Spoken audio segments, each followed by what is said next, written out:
શ્રી સમયસારજી પરમાગમ એમાં આપણે જીવ અજીવ અધિકાર ઉપર ચાલે છે. એમાં ગાથા કેટલામી આવી? 45. જે 39 ગાથાથી જીવ અજીવ અધિકાર શરૂ કર્યો. એમાં 39 થી 43 ગાથામાં કોની વાત આવી? અજ્ઞાની ના અભિપ્રાય કેવા છે. આમ તો જોઈએ તો અનેક પ્રકારના છે. એમાંથી મુખ્ય 8 લઈને આચાર્યદેવ આખી વાત ઉપાડી અને એનો ઉત્તર પછી શેમાં આવ્યું? 44 ગાથામાં. હવે 45 ગાથા ઉપર આપણે એ કહીએ તેમાં શિષ્યનો ફરીથી પ્રશ્ન આવ્યો કે અધ્યવસાન આદિ ભાવોને તમે જીવ નથી કહેતા અને એનાથી જુદો ચૈતન્યમયને જીવ કહો છો.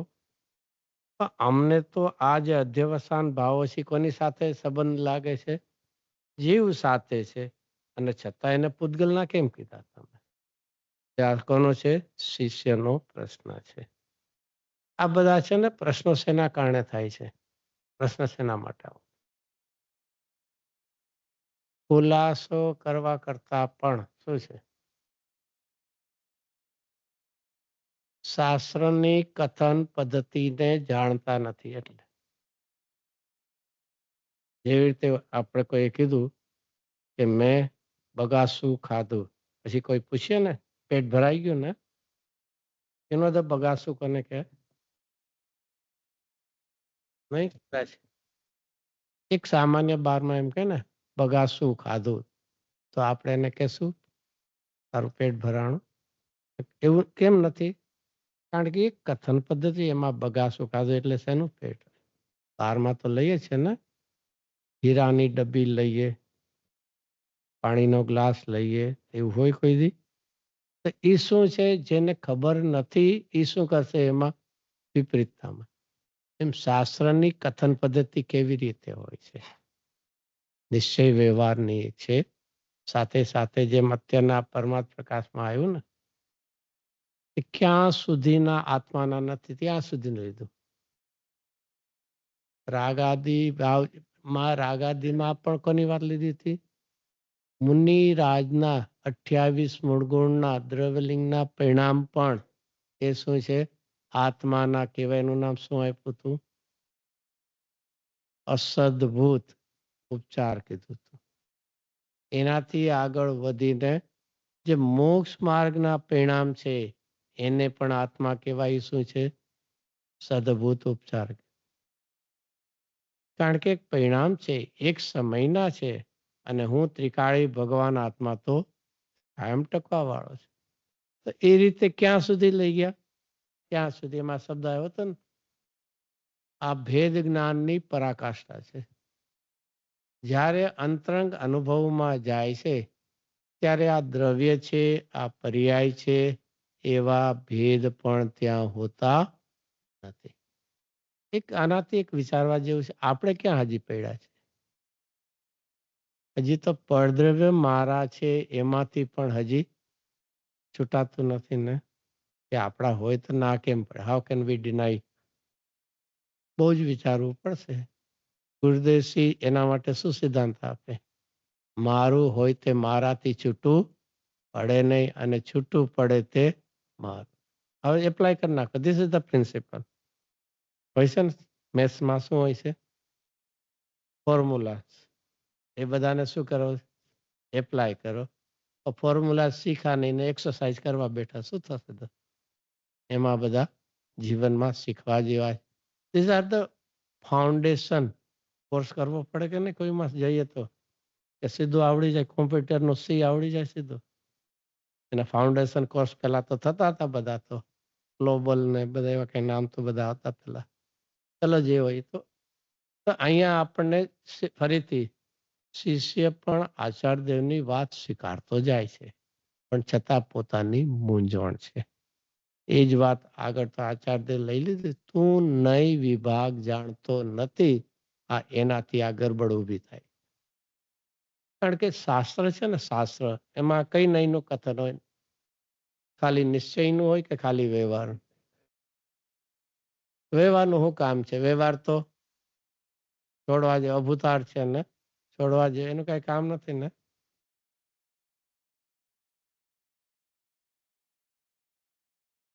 અમે તો સીધો નિશ્ચયમાં જાશું, અમારે વ્યવહારનો સ્ટેપની જરૂર નથી અમારે. એક લૌકિકતાનો આ બધી પદ્ધતિ હોય છે. જ્યારે કોમ્યુનિકેશન થાય છે ત્યારે ભાષા કોની હોય, કહેનારની કે સાંભળનારની? એ તો પોતે બોલશે તો આવડતી જ હોય, પણ કોઈ ભાષા લેશું, સામે શ્રોતાની લેશું આપણે. આપણને ભલે ને ગમે એટલી આવતી હોય, હવે કોઈ રશિયન આવીને ગમે એ સારી વાત કહી જાય આપણને શું ખબર. એટલે કોમ્યુનિકેશનમાં એ બહુ જરૂરી છે. શું છે કે ભાષા કોની હોય, સાંભળનારની હોય છે. હા, ભાવ કોનો હોય છે, વક્તાનો, કહેનારનો હોય છે. ભાષા તો નેચરલી પોતે બોલે એટલે પોતે જ જાણતો હશે, પણ સામી વ્યક્તિ મને 4 ભાષા આવડે છે, એમાંથી કઈ ભાષા? તો અહીંયા સામો જીવ કોણ છે? વ્યવહારી, અજ્ઞાની. એટલે એને એની ભાષામાં સમજાવવું પડે છે. એક વાત એ. બીજું, જે શાસ્ત્રમાં જે આખી વાત આવે છે એમાં કઈ રીતે વાત આવે છે? ભેદજ્ઞાન કરાવવાની, છોડાવવાની વાત આવે તો પેલા દ્રવ્યથી પરદ્રવ્યથી છોડાવે, રાગાદી વિભાવથી છોડાવે અને પછી ભેદભાવથી. તો અહીંયા જ્યારે પહેલી શરૂઆત કોઈને ન સમજ પડતી હોય, એક સામાન્ય એક્ઝામ્પલ લેવું છે. જીવ કોને કહેવાય? જીવ કોને કહેવાય? હવે એવું પૂછો છે. હવે તમે તો છેલ્લા જૈન છો ને, એટલે લાસ્ટ સ્ટેજમાં પહોંચી ગયા. એક લે મેનને, એ લે મેનને જ્યારે કેવું હોય ત્યારે શેનાથી સ્ટાર્ટ કરવું પડે? હાલે ચાલે તે જીવ ત્યાંથી લેવું પડે. એને કેવું પડે, જો આ ટેબલમાં કાંઈ જ નથી, 15માં ગાય, ભેંસ, ઘોડા છે ને, એ બધા કેવા છે? લાઈવ છે, એ જીવ છે. ક્યાંથી? લેમનને કાંઈ જ ખબર નથી. હવે એમાં એનું થોડું ખ્યાલ આવી ગયો. પછી નેક્સ્ટ શું કહે કે જો આ ગાય, ઘોડો છે ને, એનું બોડી નહીં, અંદરમાં એની શું ચાલે છે? થોટ પ્રોસેસ ચાલે છે ને, એ જીવ છે. એને ઈચ્છા હોય કે નહીં? ગાય, ભેંસ, ઘોડાને કાંઈ હોય કે નહીં? ઈચ્છા હોય કે ન હોય? હોય. નાનકડું ગલોડિયું કે ને, તમે શું પપી કયો, એને તમે ખાવાનું આપશો તો સામે આવશે, લાકડી લેશો તો ભાગી જશે. એને ખબર પડે, એટલે સેન્સ તો એની પાસે. તો આપણે ક્યાંથી ગયા? પેલા શેનાથી હતું? શરીરને જીવ કરીને શરૂ કર્યું.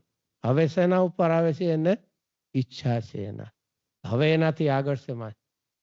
જૈન દર્શન કે ઈચ્છા કરવો એ તારો સ્વભાવ નથી, તું તો કેવો છો? વિતરાગ સ્વભાવી છો. વિતરાગતા, જ્ઞાન કરવું એ તારો. તો આ આખી પદ્ધતિ હોય છે જૈન દર્શન. તો આચાર્યદેવ આખી એ શૈલીથી કે પહેલા જે છે એ બધા તને જેમ લાગે છે કે આ બધા કેવા છે? જીવ સાથે કનેક્ટેડ છે. તમે જ પેલા આવું કહેતા હતા, અરે ભાઈ તારી કેવી હતી? એક શરૂઆત હતી એટલે કીધા, બાકી હવે તેનાથી આગળ જવું છે. આલ્ફાબેટ શીખી લીધા એટલે કામ નથી થયું. એના ઉપરથી વર્ડ્સ આવડે, એના ઉપર સેન્ટેન્સ બનાવતા આવડવું જોઈએ. તો અહીંયા એ શિષ્યનો એ પ્રશ્ન છે. એનું એક સરસ જોવું છે ક્યાંક આગળ આગની ગાથાઓમાં ક્યાંક આવ્યું. જો 14 ગાથા કાઢીએ, 14 ગાથા.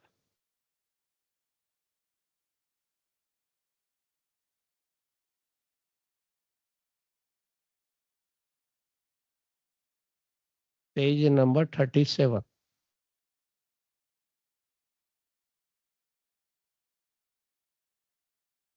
એમાં નીચેથી 3rd લાઈન, પેજ નંબર 37 નીચેથી 3rd લાઈન. અહીં શિષ્ય પૂછે છે કે જેવો આત્માની અનુભૂતિ કેમ થઈ શકે? ઉપર કહ્યું એટલે શેમાં કીધું આપણને? 14મી ગાથામાં. આત્મા વિશેના માટેના 5 બોલ છે. આત્મા અબદ્ધ સ્પર્શ, અનન્ય, નિયત, અવિશેષ અને અસંય. હવે એવા આત્માની અનુભૂતિ, તેને શુદ્ધ એમ કીધું ને. હવે શિષ્ય પૂછે છે કે આપે ઉપર કેવા આવા આત્માની અનુભૂતિ અત્યારના કેમ થાય? તમે અમારા લેવલની વાત કરો, તમે સિદ્ધ ભગવાનની વાત કરો કે સિદ્ધ ભગવાન અબદ્ધ સ્પર્શ ને અનન્ય. અમે તો અત્યારના કેવા છીએ? અબદ્ધ સ્પર્શમાં કોણ આવે?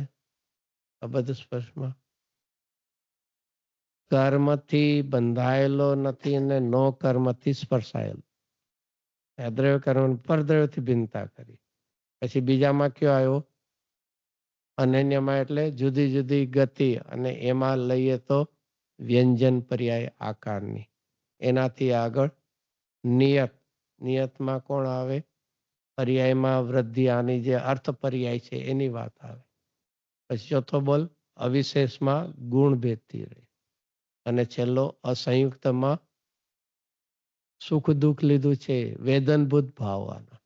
તો એ બધાથી આત્માને અહીંયાથી કીધો તો કે અમે તો અત્યારના રાગ દ્વેષમાં છીએ, અમને હરખ શોખ થઈ રહ્યા છે, આઠ કર્મ છે, મનુષ્ય પર્યાય છે. તો ત્યારે વળી આવો આત્મા કેવી રીતે દેખાશે? તો શું થયું? હવે શું આગળ જવાબ આપે? શિષ્યનો પ્રશ્ન શું છે? અનુભૂતિ કેમ થઈ શકે? કેમ થઈ શકે એટલે અનુભૂતિ કેમ થઈ શકે? How is possible? અત્યારના તમે જુઓ તો આ બધું પર્યાયમાં તો ઊભું છે, અને ત્યારે કેમ થઈ શકે? એમ આચાર્ય શું છે? પદ સ્પષ્ટ આદિ ભાવો અવતાર થવાથી અનુભૂતિ થઈ શકે. આચાર્ય કઈ કેમ ન થાય? સાવ ઓપોઝિટ છે. શું શિષ્યનો એટલે આપણો જ પ્રશ્ન લઈએ કે એ કેમ થશે, કેવી રીતે થાય? અને આચાર્યદેવ શું કહે છે? જરૂર થઈ શકે. કેમ ન થાય એમ કેમ પૂછે? ફરક કેમ પડ્યો? શિષ્ય પર્યાય બુદ્ધિમાં એ જોવે છે, અને આચાર્યદેવ ત્યાંથી દેખાડે છે સ્વભાવ. બસ આટલો ફરક છે. ઉપરથી કોઈ ત્રણ ભાઈઓ હોય, ત્યાં તો મિડલ વન છે, એને કેવો કે નાનો કહેવાય કે મોટો કહેવાય? ત્રણ ભાઈઓ હોય ને, એમાં મિડલ હોય કે નહીં? એને શું કહેવાય? ઇઝ એલ્ડર વન કે યંગર વન? એવું નહીં, એક શું આમ નહીં, શું કહેવાય?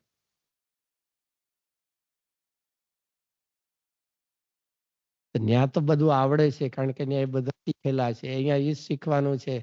સમયસારમાં પહોંચે તો આચાર્યદેવ કહે છે તું અમારી દ્રષ્ટિથી જો, તું તારી દ્રષ્ટિથી જો છો એટલે તને દેખાતું નથી. તું શેનાથી જોવે છે? પર્યાય દ્રષ્ટિ. જોન્ડિસ થયો હોય તેને બધું શું દેખાય છે? એલો જ દેખાશે ને બધું. એમ અહીંયા આચાર્ય કે સ્વભાવ દ્રષ્ટિ. અને એ જ રીતે આગળ આપણને એમાં છે 26 ગાથા પછીમાં કે અમે તો એમ જોયું હતું, તીર્થંકરોની સ્તુતિ કરી અને વર્ણન કર્યું શરીરનું, કે શરીર ભગવાનનું કેવું હોય? પરમ ઔદારિક શરીર હોય. 1008 એમાં લક્ષણ હોય બોડીની અંદર. એવું છે કે ખબર આમાં ક્યાંય છે? જો એમાં 26 નંબરની ગાથામાં છે. તો એને એમ થાય કે આટલા બધા લક્ષણ 1008 કઈ એવા હોય છે? પોસિબલ?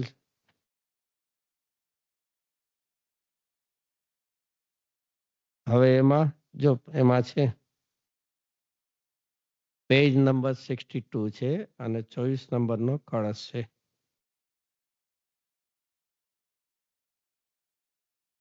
છે 24 પેજ નંબર 62 અને કળશ 24. એમાં લખ્યું છે હવે સ્તુતિ કરે કોઈ. જો આચાર્યોએ ટાઇટલ શું બાંધ્યું? અમે કોની સ્તુતિ કરીએ છીએ? તીર્થંકર આચાર્ય સ્તુતિ, તીર્થંકરોની સ્તુતિ કરીએ. હવે વર્ણન કોનું કર્યું? કે તીર્થંકર આચાર્યો વાંદવા, વાંદવા એટલે વંદન કરવા યોગ્ય. આમ શુદ્ધ ગુજરાતી એ ભાગ. અને કેવા ચપેલું તેમના દેહની ક્રાંતિથી દસે દિશાઓને, તો એટલે સો બ્રાઇટ થઈ જાય કે ભગવાનના શરીરમાં જ એટલી ક્રાંતિ હોય. જેને પેલું આવે છે ને, ભગવાનને ભામંડલ હોય છે ને, એ ભામંડલ શું હોય? શરીરનું જ એવા તેજથી એ બની જતું હોય છે શરીરને, કે જેમાં કોઈ ભવ્ય જીવ જોવે તો શું દેખાય? શું દેખાય?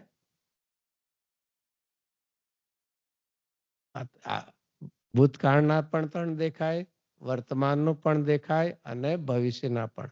સાત. સારું ને, સાત બહુ દેખાય તો આથી જ 3 ભૂતકાળના, 1 વર્તમાન ચાલુ અને 3 સારું ને 7 ભવ દેખાય.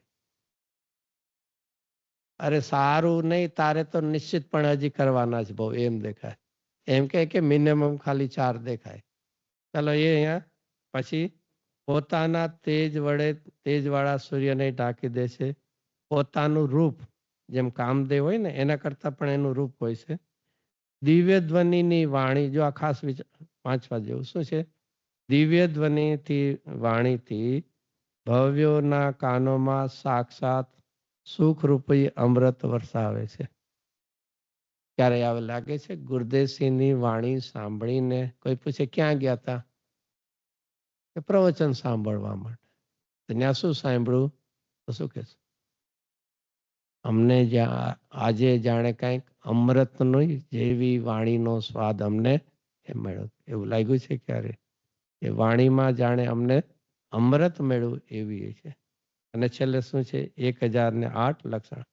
હવે આ શું કર્યું, શેની વાત કરી, આ પેલી કોની સ્તુતિ કરી અને વર્ણન કોનું કર્યું, તો શિષ્ય પૂછે અમે તો માન્ય શરીર આત્મા એક છે, અને તમે કેમ ના પાડી આગળ 23, 24, 25 ગાથામાં એની ગાથા છે ને કે આત્મા કેવો છે, સર્વજ્ઞ જ્ઞાન વિશેષ સદા ઉપયોગ લક્ષણ જીવ છે, તે કેમ પૂતગલ બને જે તું મારું કે. તમે શરીર અને આત્માની જુદા દેખાડો. અમે જ્યાં જોયું શાસ્ત્રમાં, શિષ્ય પણ કેવો છે, જૈનના શાસ્ત્રોમાંથી જ પ્રશ્ન કાઢ્યો, અજૈન નથી. એમાં પ્રશ્ન પાછળ એની મૂંઝવણ છે, કોઈ ડાઉટિંગ નથી.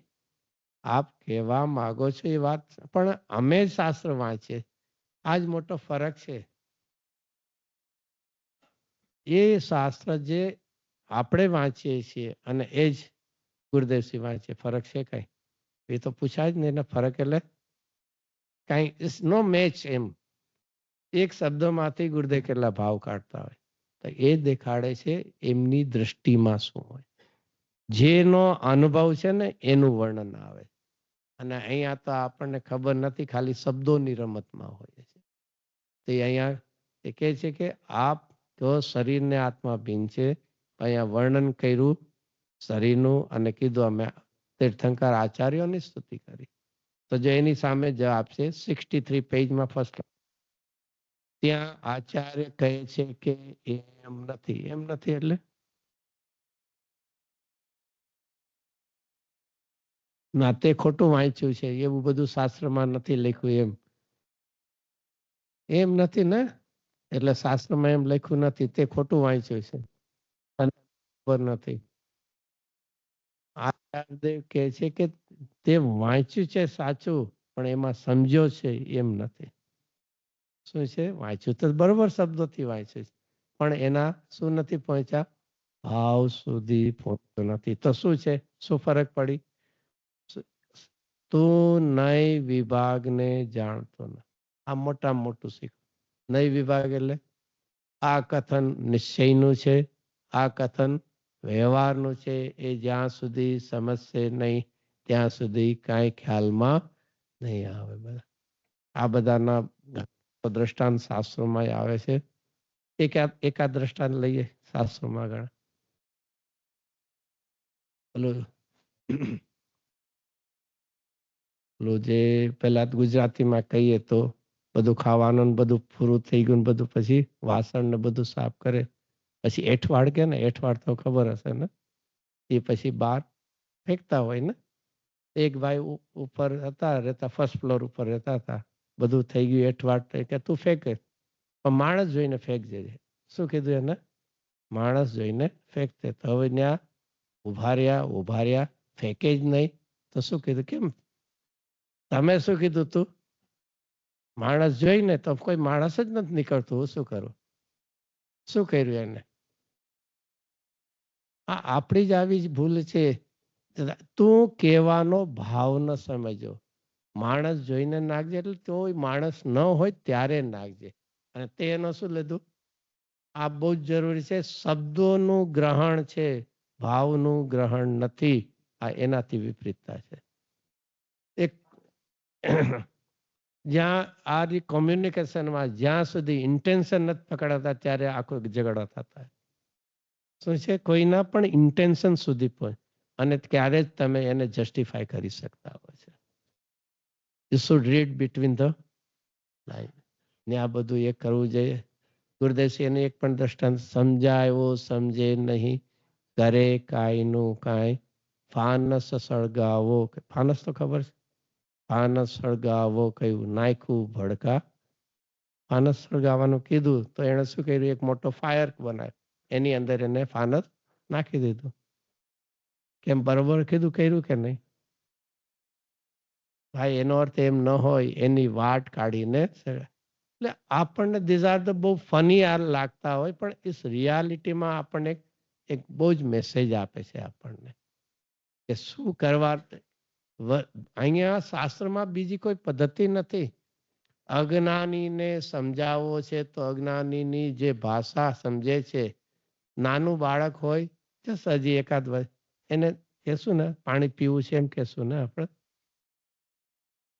ભૂ વળ્યું હું એટલે ભૂ એટલે ક્યાં કાઢ્યું તમે.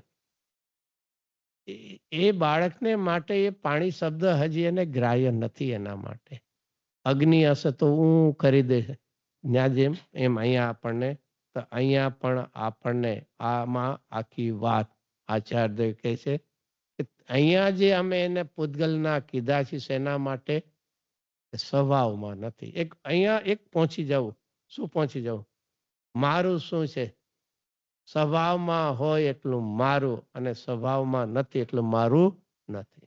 આ આખી શૈલીથી પેલા એમ હતું મારા દ્રવ્ય ક્ષેત્ર કાળ ભાવમાં એટલું મારું અદ્રવ્ય છે જેને બીજાની ભાષામાં શું કહીએ ક્ષેત્રની ભિન્નતા હતી. હવે શેની વાત કરે છે? ભાવની ભિન્નતાની વાત. તો એ અહીંયા આપણને આવે. એમાં એક પહેલો શબ્દ આવ્યો ને ટીકામાં 45 ગાથાની ટીકામાં પહેલો શબ્દ અધ્યવસાન. અધ્યવસાન એટલે શું? અધ્યવસાય શબ્દ પણ આવે અધ્યવસાન શબ્દ પણ આવે. એનો અર્થ શું?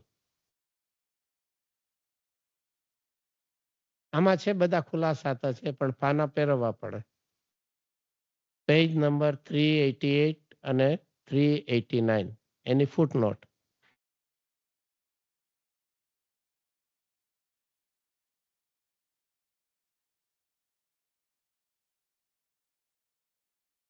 કોઈ દી ખોલ્યું નહીં ને આટલું બધું પાના તને ફેરવ્યા છે. મેળવું 388 પેજ 389 નીચે જે પરિણામ મિથ્યા અભિપ્રાય સહિત હોય એટલે કે સ્વપરના એકત્વના અભિપ્રાય આવ્યું સ્વ પર આ બે દ્રવ્યની ભિન્નતા એમાં કયા હોય અથવા વૈભાવિક હોય એ પરિણામ માટે અધ્યવસાય શબ્દ વપરાય છે. મિથ્યા અભિપ્રાય સહિત અને વૈભાવિક આમ બે રીતેમાં શું અર્થ આવે? જે પરિણામ મિથ્યા અભિપ્રાય સહિત હોય અથવા વૈભાવિક હોય. જે કોઈ અશુદ્ધ પરિણામ છે એના માટે એમાં ચારિત્ર સંબંધી પણ હોય અને ઓલા શ્રદ્ધા સંબંધી. બે પ્રકારને અહીંયા કેવા કીધા છે? શું શબ્દ છે? અધ્યવસાય. અધ્યવસાય શબ્દ કેવો પેલો હતો? પરિણામ. પરિણામ છે તો અધ્યવસાય. હવે સામે જ જોઈએ જે પરિણમન પછી બધા શબ્દ એક જ છે. અહીંયા પેલા શું લીધું હતું? પરિણામ. હવે કેવા લીધું? પરિણામ. ઓલામાં અધ્યવસાય કીધું હવે કે છે અધ્યવસાન છે શબ્દ. તો શું છે પરિણામ અને પરિણમન? શું ફરક? પરિણામ અને પરિણમન બે શબ્દ આવ્યો. પરિણામ રૂપે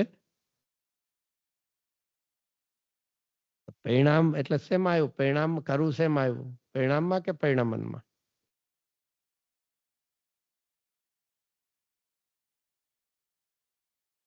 ખાલી પરિણામમાં માને બધું એવું બધું નહીં ઉમેરવાનું એમાં કોઈ આવે જ નહીં એવું. જો આ એક બહુ જેવી રીતે કાર્ય અને ક્રિયા શું ફરક?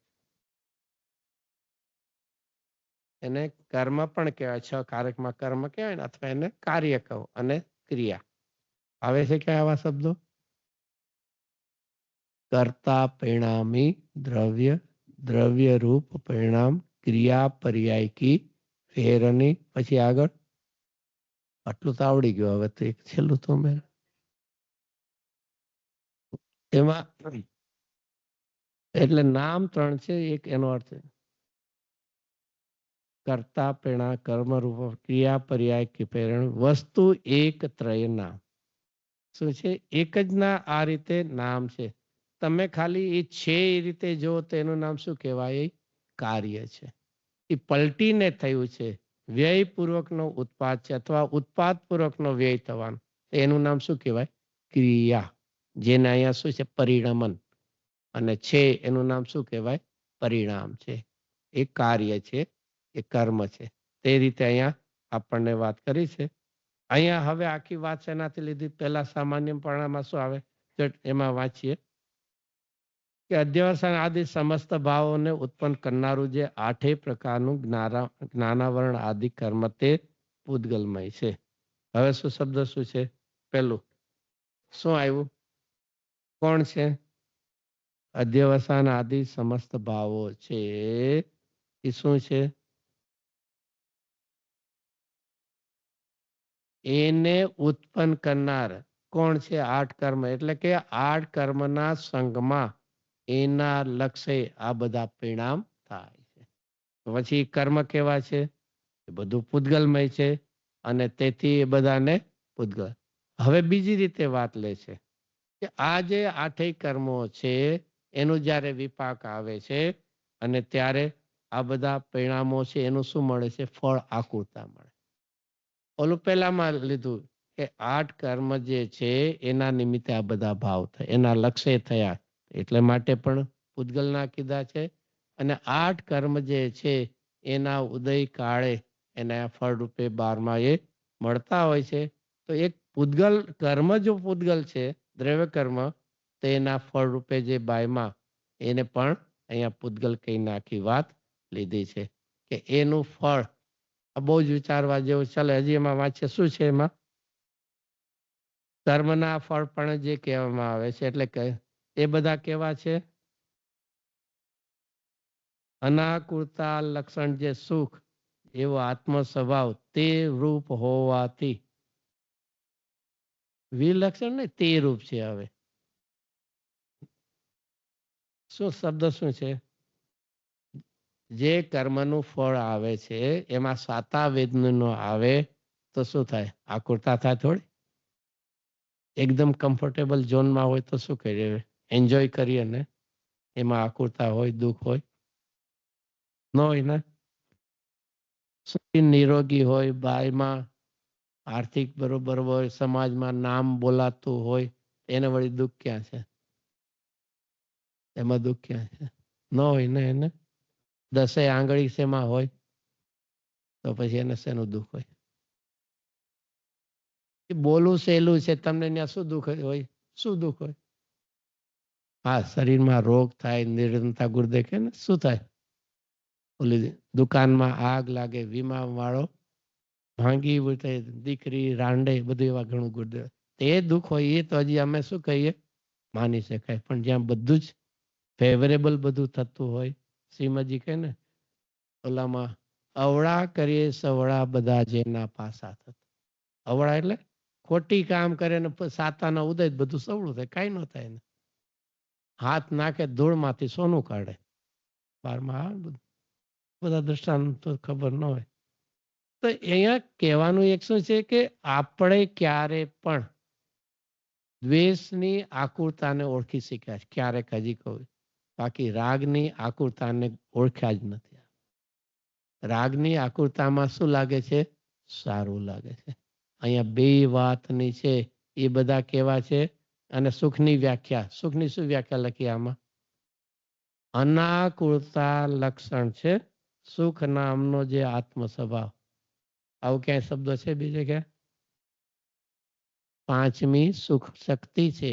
46 શક્તિ છે ને એમાં આવે સુખ શક્તિ કોને? અનાકુળતા લક્ષણ સુખ શક્તિ. આપણા માટે શું ડેફિનેશન? સુખ એટલે આનંદ, એટલે હેપીનેસ શું છે? મને ગમતું થાય એ એટલે માટે સુખ કહેવાય. આઈ ગેટ વોટ આઈ વિશ, મારું ધાયરું થાય એનું નામ શું કહેવાય? સુખ કહેવાય. ક્યાં આપણે પહોંચ્યા છીએ અને ક્યાં છે? સુખ અને દુઃખ ઈ શું છે? સુખ અને દુઃખ શું છે?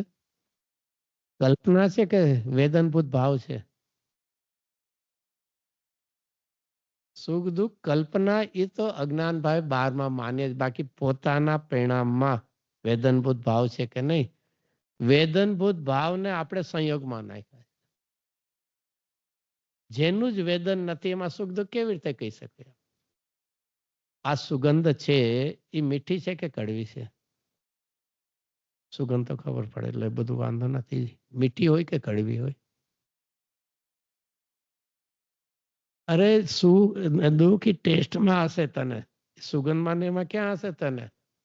જે સ્વાદની વાત કરી છે શેમાં આવે? ટેસ્ટ રસેન્દ્રીમાં આવે. તું તો અહીંયાના ઘાણેન્દ્રિયની વાત કરે.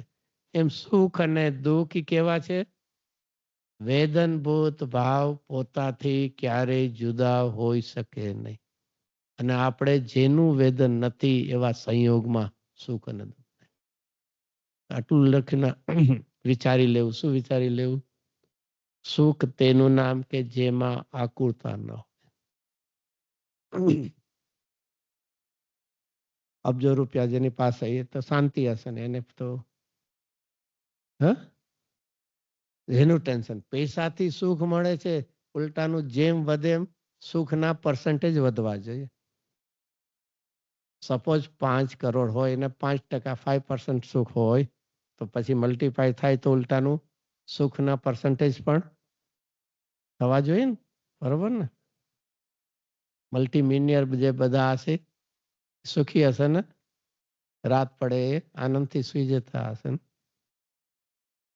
જીવનમાં આ આખી જૈન દર્શન છે કે ક્યાંય પણ સુખ દુઃખને સંયોગમાં ગોતીશ નહીં, કારણ કે સુખ અને દુઃખ તને વેદન થવાનું અને વેદન તારી પાસે તે અહીંયા.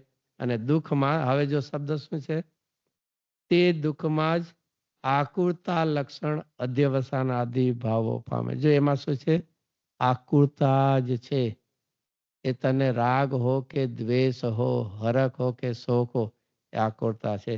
અને તેથી ચૈતન્ય સાથે તને ભ્રમ દેખાડે છે અને તો પણ એ સ્વભાવ નથી પણ પૂતગલના. આ રીતે આપણને એનાથી શું કરે છે? અધ્યવસાન આદિ ભાવોથી વેદનાન આપણને કરાવે છે. એ જ અત્યારના અહીંયા ગુરુદેવનું પ્રવચનમાં આવ્યું ને. શું આવ્યું હતું? સોનાનું ને એનું કંઈક આવ્યું હતું ને.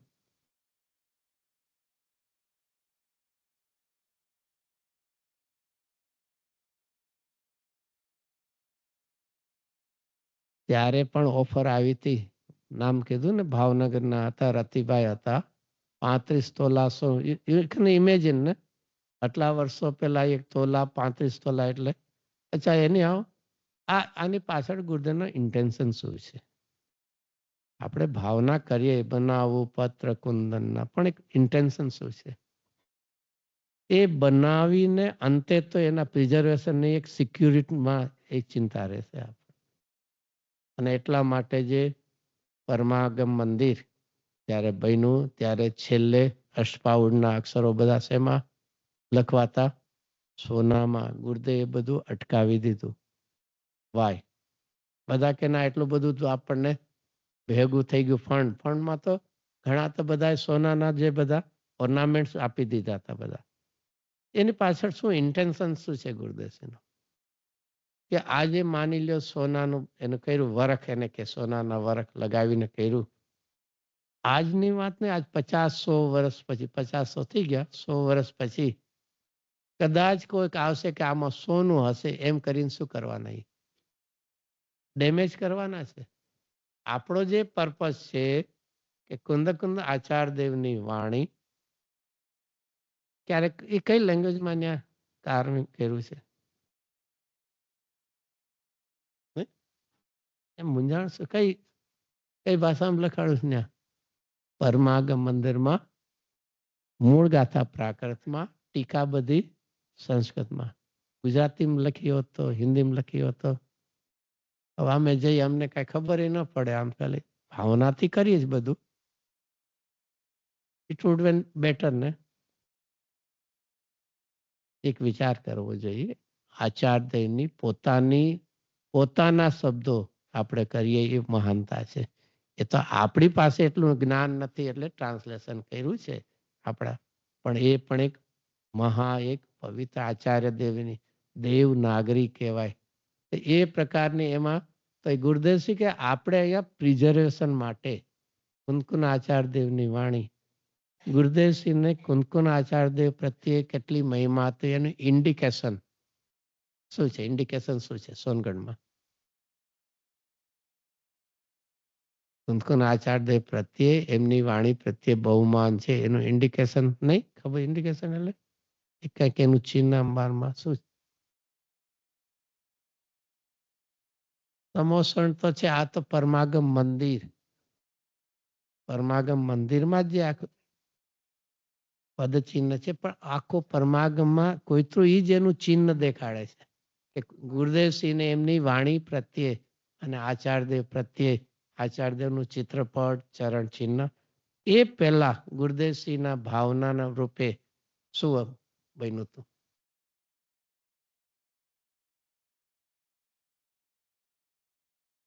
શું બન્યું હતું જેમાં અહીંયા પરમાગમ બન્યું એવું શું બન્યું હતું?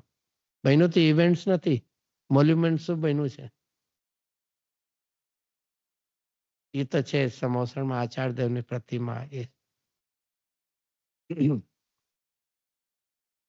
હા શું છે? સાચું ટાઇટલ બોલવાનું.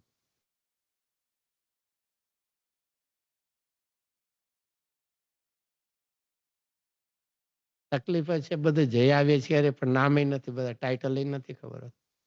ભગવાન શ્રી કુંદ પ્રવચન મંડપ શું લખ્યું છે?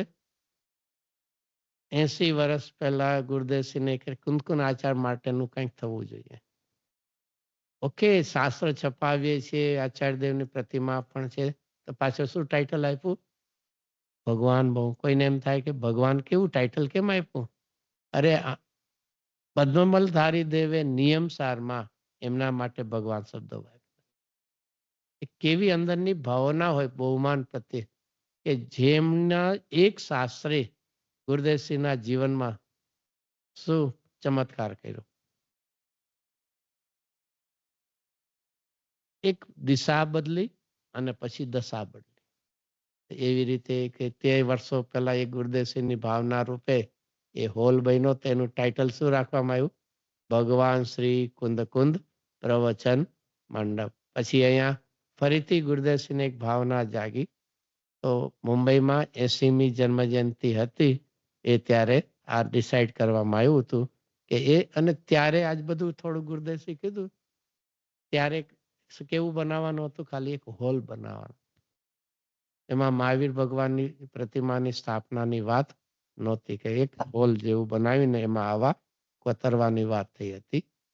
હવે એ બિલ્ડિંગ બનતા થોડુંક શું થઈ ગયું? ડીલે થઈ ગયું. અને ત્યારે શું આવ્યો તો પ્રસંગ? એ પહેલા એ તો પછીની વાત કયો? વીર નિર્વાણ મહોત્સવ, 2500મો વીર નિર્વાણ મહોત્સવ, અને એટલે એ વર્ષમાં જ થયું છે.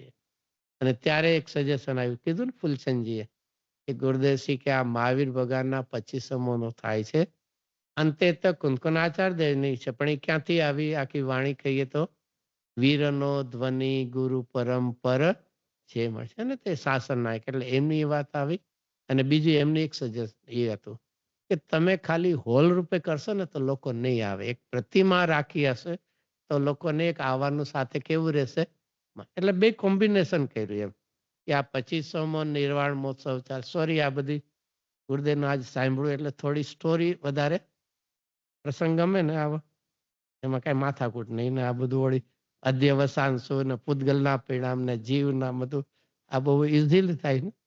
આ એક સોનગઢની હિસ્ટ્રી નહીં, ગુરુદેવસિંહના જીવનની પણ આ ગુરુદેવની લાઈફ સ્ટોરી બધી એમાં કે ત્યારે કે બે રીતે, એક મહાવીર ભગવાનની પણ અંતે વાણી છે એ રીતે, અને 2500મો નિર્વાણ મહોત્સવ એટલે આખી ડિઝાઇન ચેન્જ કરવામાં આવી.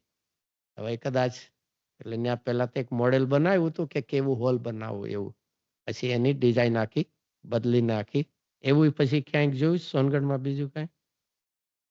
એ 25મો નિર્વાણ મહોત્સવ એમાં મહાવીર ભગવાનની પ્રતિમા પછી જ્યારે એની પ્રતિષ્ઠા થવા હતી ત્યારે શું હતું? શું થયું હતું? આંદોલન હતું? હા, શું ગુરુદેવ તો તકરાર બોલતા હતા. ગુરુદેવ 60,000 માણસો આવવાના હતા, આવ્યા 25,000. પણ શું ચાલતું હતું ત્યારે કાંઈ? તમે અહીંયા બેઠા હશો, ખબર નહીં હોય અહીંયા. એટલે સ્ટુડન્ટ એજિટેશન ચાલતું. કોનું હતું? ગુજરાતમાં, ઓલ ઓવર ગુજરાતમાં student agitation against the government. અને ત્યારે તો એટલા બધા જે તોફાનો બધા છે. અમદાવાદ જે મેઇન સેન્ટર ક્યાંથી આવવાનું? કોઈને રાજસ્થાનથી, કોઈને એમપીથી, ઇઝ મેઇન સેન્ટર અને ઇઝ ટોટલી અંડર કર્ફ્યુ હતા. અને કીધું ને બધી બસો બધી આવવાની હતી, બધી શું થઈ? કેન્સલ થઈ, બધી પાછી ગઈ, કેન્સલ થઈ બધું. અને એટલે તો પણ કેટલા પહોંચી ગયા હતા? 26,000 25,000 માણસો એ પહોંચી ગયા હતા 8 દિવસ માટેનો. અને એની પણ સ્ટોરી બધી છે કે નિર્વિઘ્ને પૂરું થઈ ગયું ને ત્યારે ઇટ વોઝ સો ઠેઠ સુધીના લગભગ જેને કહે લટકતી તલવાર જેવું.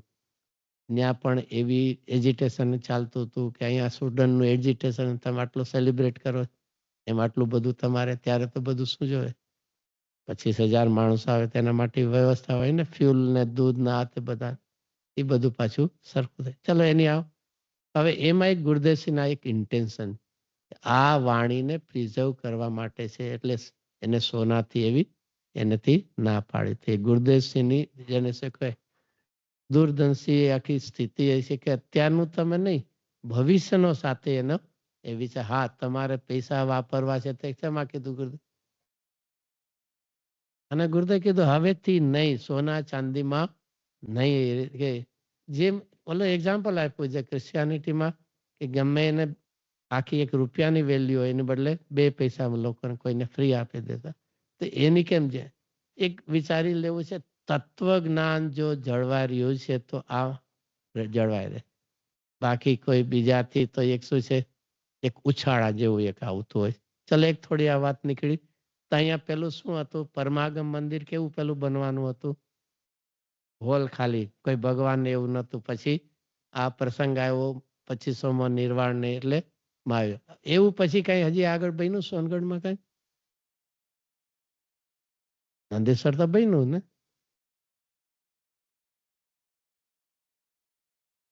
હજી આમ જોરથી બોલા, મને ખબર ન હોય એટલે ખબર પડે. ખબર નહીં? પહેલા તો ખાલી વચનામૃત ભવન જ હતું, પૂજ્ય બેનસિંહના વચનામૃત ભવન.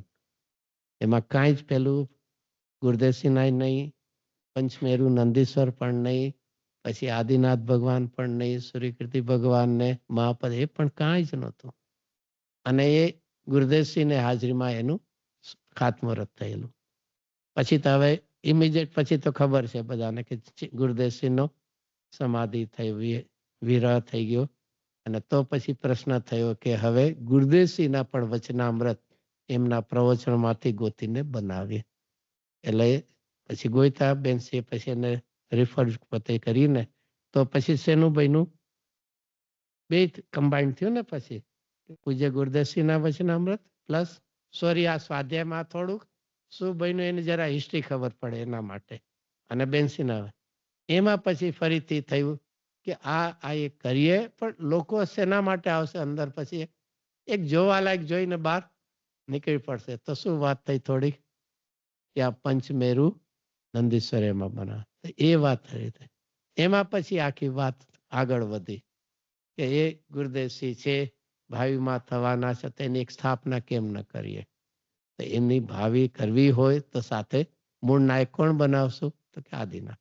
એવી રીતે કરીને આખી આ વાત આગળ એ આખી એની ડિઝાઇન પણ ચેન્જ થઈ કે પછી મૂળ નાયક કોણ છે? ખરેખર તો કોણ છે મૂળ નાયક? આદિનાથ ભગવાન. પછી એમાં બે બાજુમાં ભાવિ તીર્થંકરોની છે અને વચ્ચે પંચમેરુને આ તો એક જે હિસ્ટ્રી બની એના માટે છે. ચાલ આપણે આપણા વિષય ઉપર આવીએ. 46 ગાથા હવે પૂછે છે કે જે અધ્યવસાનાદિ ભાવો છે તે પૂતગલ સ્વભાવો છે, તો સર્વજ્ઞના આગમમાં તેને જીવપણે કેમ કહેવાય? જો શિષ્ય ફરી ફરીને આ ખુલાસા કરે છે, આનો એક મીન અનર્થ શું?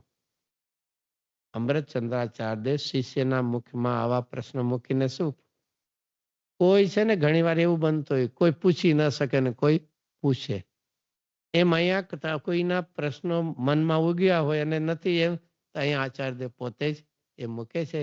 અને શિષ્ય પણ કેવો છે? શાસ્ત્ર અભ્યાસી છે, કે આપે તમે બધું જ પ્રૂવ કરી દો છો તમે લોજિકલી ને આ તે બધું, કે એ આ અધ્યવસાન આદિ ભાવો કેવા છે? એ જીવનો સ્વભાવ. એક વિચાર ખાસ શબ્દ, જીવનો સ્વભાવ નથી. આમાં ક્યાંય જીવની પર્યાયમાં નથી એવો શબ્દ નથી. વાત શેનાથી જ આખી ચાલે છે? સ્વભાવથી. એમાં છે ને કે જીવના સ્વભાવમાં નથી. ઇટ ડઝ નોટ મીન કે એની પર્યાયમાં એ જ્યારે જ્યારે જે દશા હોય એટલે ન હોય એવું નથી. અહીંયા કીધું કે એ પૂતગલના સ્વભાવ છે, તમે કહો છો જીવનો સ્વભાવ, અને એ રીતે જીવનો સ્વભાવ નથી તો સામે કોણ લીધું? પૂતગલનો સ્વભાવ. એ રીતે લઈને લીધું. બાકી પૂતગલ દ્રવ્યના પરિણામમાં પણ આગળ શબ્દ આવશે. તો એ નથી. તો શિષ્ય ફરીથી પ્રશ્ન પૂછે, તો સર્વજ્ઞના આગમ, સર્વજ્ઞના આગમ એટલે શું?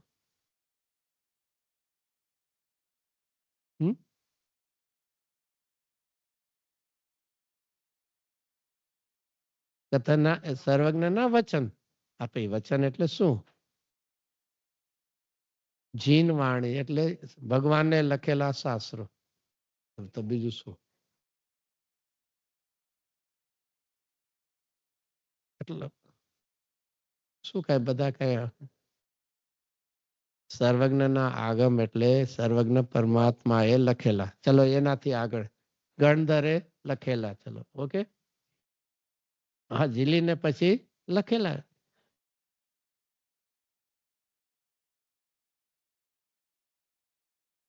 ભગવાનની વાણીમાં એ છે, એ પણ એક ઓરલ રૂપના આગમ છે. આ રિટર્ન રૂપના છે. આપણી પાસે જે આ સમયસાર આદિ છે એ બધા કેવા છે? એ રિટર્ન ફોર્મમાં છે. ઓલા કહેવાય છે ઓરલ. એ બધા જ આગમ કહેવાય, ખાલી એમ નહીં. અને જે ગણધર દેવ હોય એ કેટલા આગમ, એના આગમ હોય છે ને કેટલા? હા,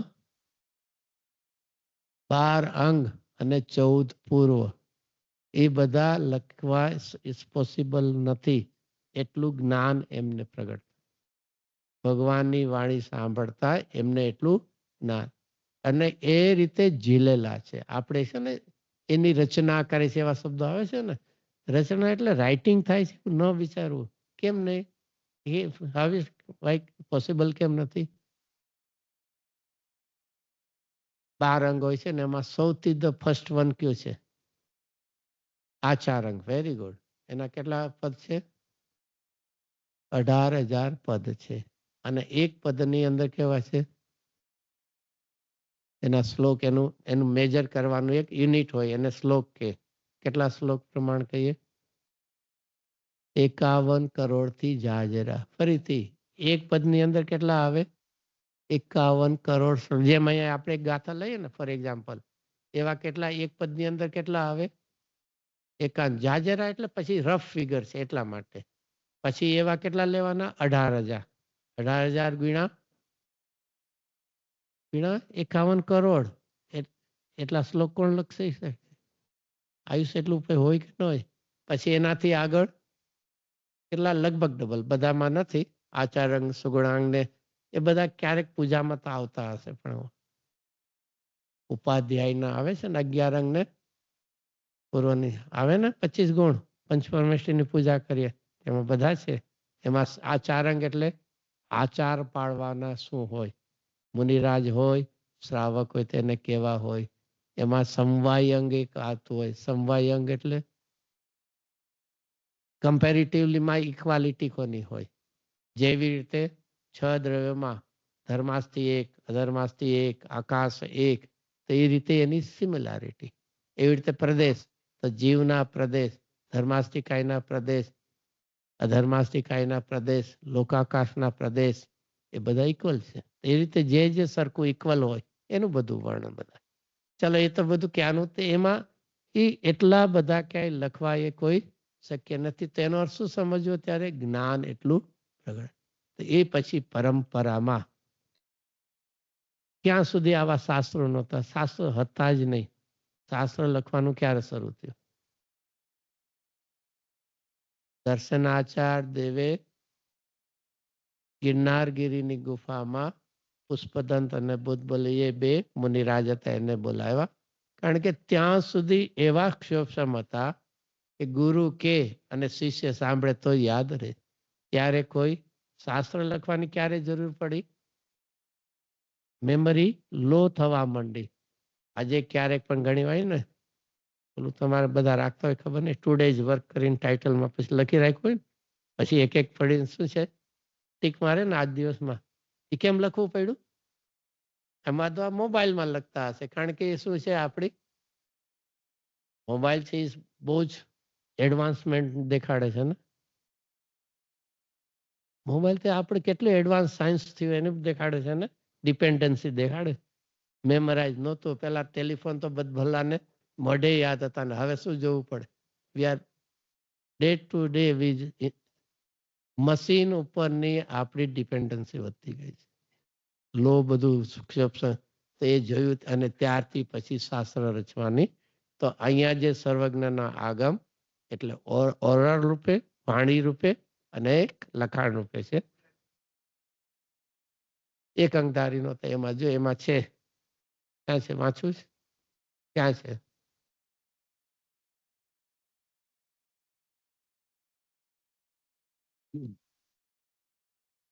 પેજ નંબર 7 છે. ટાઈમ તો થઈ ગયો, થોડું વાંચી લઈ. પેજ નંબર 7 પહેલી જ ગાથા છે અને ભાવાર્થમાં છે.